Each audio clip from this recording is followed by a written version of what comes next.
जिंदगी भर की चाल बदल दे, ईश्वर चंद्र विद्यासागर का प्रसंग है कि एक बार बंगाल के सुप्रसिद्ध विद्वान श्री ईश्वर चंद्र विद्यासागर जी को वायसराय ने सम्मानित करने के लिए बुलाया था। कहते हैं विद्यासागर जी एक गरीब आदमी थे।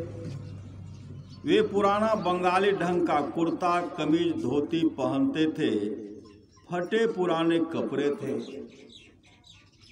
मित्रों ने कहा कि वायसराय की सभा में इन कपड़ों में जाना उचित नहीं, अच्छे कपड़े बना देते हैं। बात उनको भी जची। एक दो दफे इनकार भी किया, लेकिन फिर उनको भी लगा कि ठीक नहीं है तो कपड़ा बनवा लिए। कल सुबह वायसराय की सभा में जाने को था, उसके एक दिन पहले ही एक घटना घट गई। सांझ को बगीचे से टहलकर लौट रहे थे तो देखा कि सामने ही एक मुसलमान सुंदर कपड़े पहने हुए, चूड़ीदार पायजामा, शेरवानी, हाथ में छड़ी लिए बड़े शौक से शाम की चहलकदमी करते हुए जा रहा है घर वापस। एक आदमी भागता हुआ आया और उसने कहा, मीर साहेब आपके घर में आग लग गई, जल्दी करिए।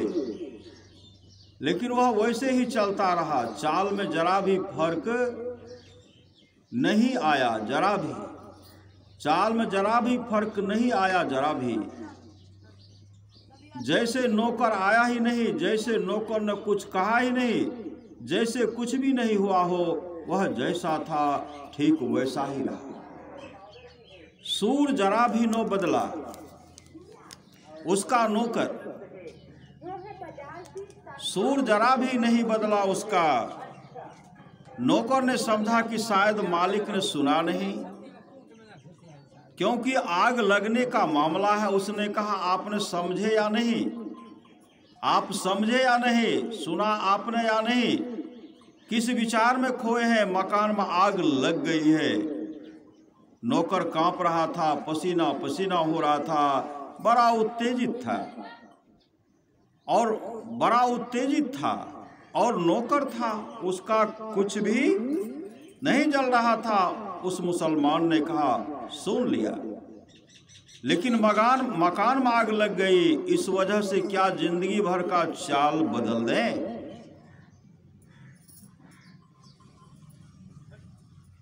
लेकिन मकान में आग लगे, इस वजह से क्या जिंदगी भर का चाल बदल दें? आते हैं और वह आदमी वैसे ही गया जैसे वह हर रोज जाता था। वही चाल रही, वही छड़ी का हिलना रहा। घर पहुंच गया, आग लगी थी। उसने नौकरों से कह दिया कि बुझाओ, और स्वयं बाहर खड़ा रहा। सब इंतजाम कर दिया, लेकिन उस आदमी में रत्ती भर भी फर्क नहीं आया। वह आदमी ही बिल्कुल अनूठा था। कहते हैं इस घटना से ईश्वर चंद्र का हृदय श्रद्धा से झुक गया। उन्होंने भी फैसला किया कि जिंदगी भर की वेशभूषा वायसराय के लिए कभी नहीं बदलूंगा।